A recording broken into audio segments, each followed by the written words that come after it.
Os aliados dos Estados Unidos no Oriente Médio estão desapontados com a política de Donald Trump e estão considerando a possibilidade de fechar as bases militares americanas em seus territórios. O Washington Post, citando autoridades árabes e ocidentais, informa que os governos da Arábia Saudita, dos Emirados Árabes Unidos, do Catar, do Kuwait e do Bahrein estão insatisfeitos com Donald Trump devido à sua incapacidade de encerrar a guerra com o Irã. E alguns desses países já estão discutindo a conveniência de continuar permitindo a presença de bases militares americanas em seu território. Dizem que por causa da presença dessas bases, eles acabam sendo alvos de ataques do Irã, enquanto Donald Trump não consegue acabar com essa guerra. Um funcionário árabe foi extremamente duro ao expressar isso. Aspas. Donald Trump começou essa guerra e somos nós que estamos pagando por ela. E essa irritação se soma a outros dois fatos. O primeiro, a própria guerra de Donald Trump comprometeu gravemente os estoques mundiais de mísseis de defesa antiaérea. E o segundo, a lista de objetivos de Donald Trump nessa guerra em meio ano de conflito encolheu drasticamente, até restar apenas a esperança de ao menos abrir o Estreito de Hormuz e estabilizar os preços do petróleo. Todos os outros objetivos dessa guerra que foram anunciados no início foram deixados em segundo, terceiro ou até quinto plano. E tudo o que preocupava os aliados, o programa nuclear, as forças por procuração do Irã, os mísseis balísticos e assim por diante, tudo isso permaneceu sem solução. E agora os aliados no Golfo Pérsico se perguntam: precisamos mesmo manter bases militares americanas em nosso território? Ou talvez seja melhor retirá-las e, como dizem, ficar de fora desse conflito? Então, vamos discutir esse tema, vou revelar alguns bastidores e mergulhar de cabeça nisso. Meu nome é Alexei Petit. Antes de começarmos, peço que se inscreva no canal. Estamos chegando à marca de 300 mil inscritos. Por isso, vou ficar muito agradecido por cada inscrição sua. Então, vamos começar com a notícia mais importante do dia. Segundo o Washington Post, os países do Golfo Pérsico expressaram abertamente insatisfação com a política de Donald Trump na região do Oriente Médio. O descontentamento atingiu o nível máximo desde que os Estados Unidos e Israel atacaram o Irã em 28 de fevereiro. Nas últimas semanas, Trump ameaçou repetidamente o Irã com ataques superpoderosos, mas depois voltou atrás em suas palavras, citando previsões. Houve progresso nas negociações que no final não resultaram em absolutamente nada. Enquanto isso, os países do Golfo Pérsico continuam sofrendo ataques reais. Em primeiro lugar, a Arábia Saudita, que sofre ataques não apenas do próprio Irã, mas também dos Hutis iemenitas e das milícias iraquianas apoiadas por ele. Depois, lembro que os Hutis tentam bloquear o Estreito de Bab al-Mandeb, e depois que o Irã bloqueou o Estreito de Hormuz nos primeiros dias da guerra, a Arábia Saudita passou a depender fortemente de seus portos de exportação de petróleo no Mar Vermelho. Ou seja, ficou sob ameaça imediata em duas direções estratégicas. É revelador como a posição dos próprios aliados mudou. Segundo fontes da publicação, Oman foi contra a guerra desde o início. Já a Arábia Saudita, os Emirados Árabes Unidos e o Bahrein mudavam essa posição de tempos em tempos e, em certos momentos, apoiavam a guerra. Um diplomata ocidental explicou a lógica do período inicial da guerra da seguinte forma: em Riad e Abu Dhabi, partia-se do princípio de que uma vitória rápida e decisiva poderia ser bastante vantajosa para eles. Mas a situação começou a mudar antes da primeira rodada de negociações entre o Irã e os Estados Unidos, em abril, porque naquele momento já havia ficado claro que o regime iraniano não só não cairia, mas também não abriria o Estreito de Hormuz. E agora essa decepção está se transformando em um resultado prático e concreto. Após abril, alguns países começaram a estudar alternativas de cooperação militar. O resultado foi um acordo de defesa mútua, que foi assinado na semana passada pela Arábia Saudita, Turquia e Paquistão. Aquele mesmo pacto que já analisamos neste canal do YouTube.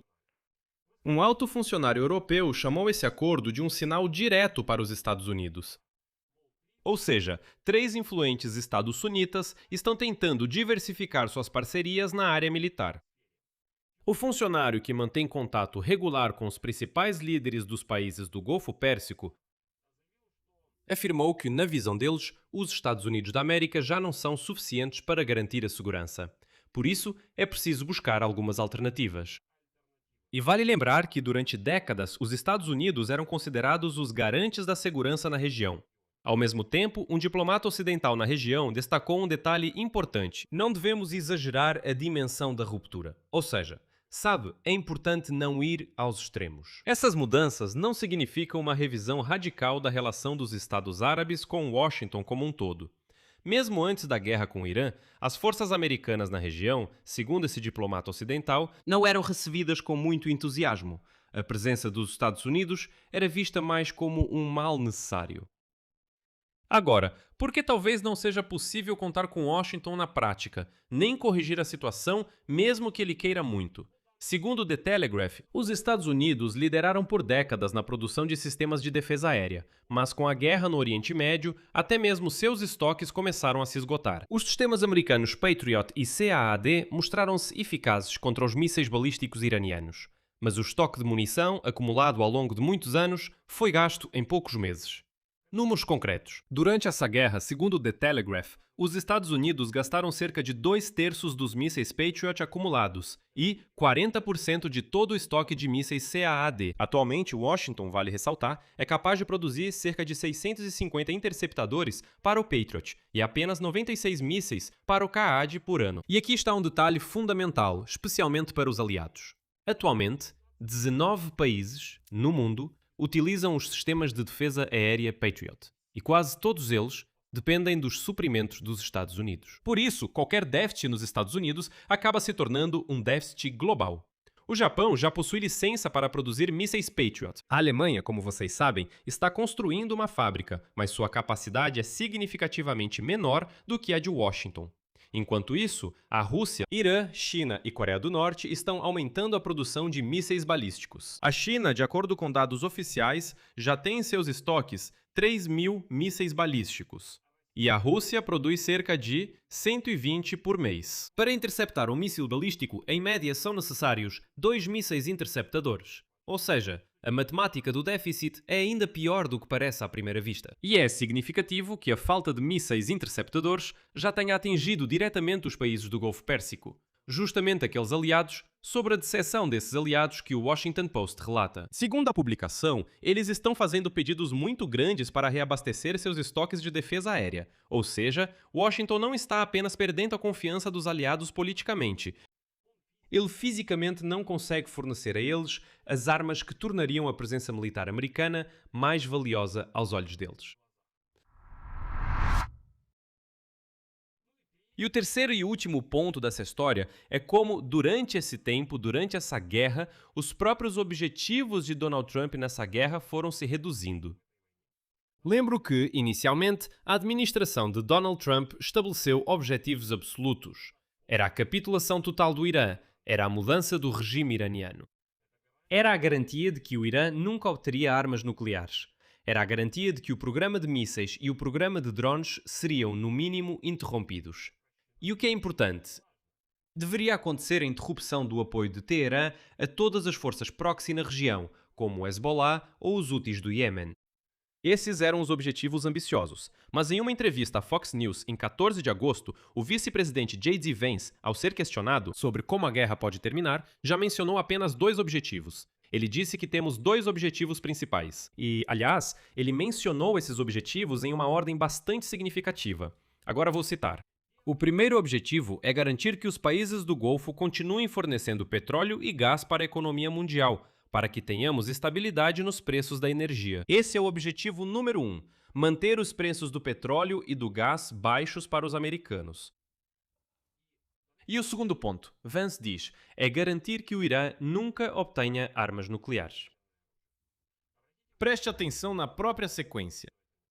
A estabilidade dos preços do petróleo para os americanos agora é mais importante do que a desnuclearização do Irã, que até recentemente era considerada a prioridade absoluta número 1. Ou seja, aquela mesma guerra, pela qual Donald Trump inicialmente exigia a rendição incondicional de Teherã, 6 meses depois se resumiu oficialmente à tarefa de não deixar a gasolina nos Estados Unidos ficar mais cara. Enquanto isso, os aliados do Golfo continuam sofrendo ataques reais e enfrentando prejuízos econômicos concretos como consequência dessa guerra. O que temos no final das contas? Os aliados dos Estados Unidos no Golfo Pérsico estão decepcionados, e não de forma abstrata. Não, eles associam diretamente sua irritação à incapacidade de Donald Trump de levar a guerra até ao fim. sendo que são eles que estão pagando por isso. Com os ataques dos Houthis, o bloqueio do Estreito de Hormuz, a dependência de portos vulneráveis no Mar Vermelho e assim por diante. Em resposta, eles já começaram a construir alternativas militares aos Estados Unidos. Por exemplo, o pacto com a Arábia Saudita, Turquia e Paquistão. E a própria capacidade de Washington de manter a confiança deles pela força militar é fisicamente limitada. Lembro que 2/3 dos estoques de Patriot e 40 sistemas THAAD já foram gastos nesta guerra, por causa da qual todos esses aliados também sofreram. E nesse contexto, o próprio Trump, por meio de seu vice-presidente, praticamente admite que as ambições iniciais, os objetivos ambiciosos da guerra, foram deixados de lado em favor de uma tarefa muito mais modesta. Simplesmente não deixar os americanos pagarem mais caro pela gasolina. Só isso. Tudo se resumiu a isso. Lembro que esse problema, na verdade, não existia antes da guerra. E agora estou curioso para saber como Trump vai sair dessa situação. Aqui vou colocar reticências. Sua opinião, suas conclusões, escreva nos comentários abaixo deste episódio. Inscreva-se no canal, ative o sininho e não se esqueça de deixar o like. É isso por hoje. Cuidem-se. Tchau a todos. Tchau a todos.